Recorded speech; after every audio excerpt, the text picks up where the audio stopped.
Hey guys, hanging out with John Green. John, you're on staff at Riverland Hills in Columbia, South Carolina. Give me a little bit about your staff role there at the church. Awesome. Yeah, I'm one of the worship pastors at Riverland Hills, and so that means that I lead the choir, the orchestra, and most importantly, the congregation during our weekly gatherings. Okay, awesome. So you are speaking today on a workout for worship leaders. That's right. Give me a little bit about what you're going to talk about. Yeah, so it's so important what we do in our gatherings and how we do it. Mhm. And so we're going to really be discussing about liturgy, that scary L word of liturgy and the theology within our gatherings Mhm. and how it shapes and helps form our congregation in their discipleship journey with Jesus. So how does visual media kind of work at Riverland Hills? Do you guys use a lot of media, and how does it kind of cross over with your workout suggestions? Yeah, so what we do as far as media goes, everything that we desire and want to fall in line with is that the message is clear Yeah. and that there's no distraction, that what we're doing visually needs to be congruent with the message and follow and instruct and lead people in what we're doing. So I know that we're blessed with a wonderful staff, and the other worship pastor and I are aligned in our views of the morning gathering. And so I know that as we're stepping through liturgy and he's doing the different aspects and different features of the liturgy, I mean visually he's actually saying or you actually see assurance, thanksgiving. So I mean it's ways that we can help guide our people through the worship and also to instruct them on these features and these patterns that not only and these disciplines that not only are present in the gathering, but should be present in their day-to-day walk with Jesus. How's screens helped you guys in those moments? Mm, Be hands free or help support what you're doing on stage. that's right. So much of communication is visual.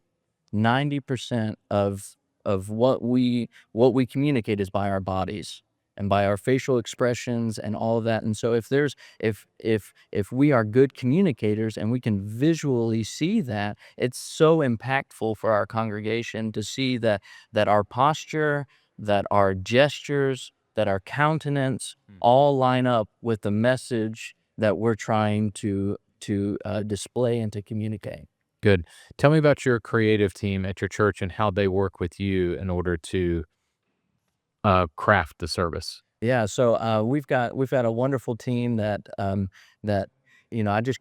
couldn't do what we do without them, and they do much more than I could even describe. But we are just aligned with the mission of really making that text is king, Mm. and so that we want to be as creative to make it to communicate relevance, right? You don't want it to feel archaic. You don't want it to feel dead. You want it to feel alive, Yeah. and that's part of being creative. Is taking a story, taking a message, and making it come alive, or actually presenting the life that's already within those Yep. words and Good. those Good songs. point. Yep. And so I think visually they do that with the font choices, with the camera angles, with the lighting, all of those things. So we're thankful to have such a wonderful creative team at Riverland Hills. Good. Give me a couple more of the points from your workshop. What are you Oh going to touch man. on? Yeah, so like I've divided it up into three things. Really, you have ruts of righteousness, and like how there are ruts that we should get stuck in Mm. and we should ride in because those things have been practiced for hundreds of years. Mm. The second is like holy habits. Mm. What are the holy habits that we're forming in our Sunday morning that we want our people to continue to practice during the week? Mm. And then also the next one is changing lanes. If we see that this type of liturgy, that this form is important, and if we see that maybe our church wants to move in that direction, Mm. what are some of the steps? Like, how do we change lanes? How do we pastor and shepherd people through um, uh, uh, what could be a large change in worship? What are you seeing? Last question for you. What are you seeing in worship leaders or ministry leaders that you're either encouraged by or you would love to see improvement on? Yeah, so I'm very encouraged by just in worship leaders that are coming up. They're seeking for something ancient that's concrete. Hmm.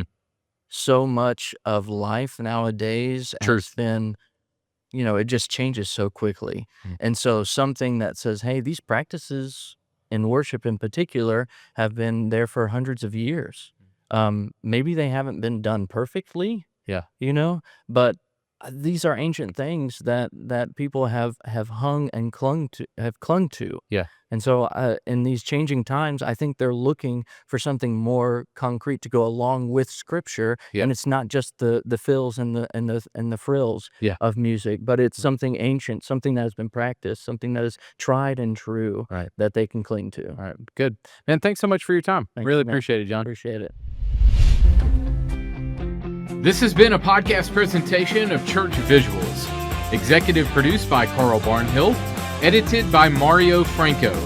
Title and show graphics by Angie Lomas.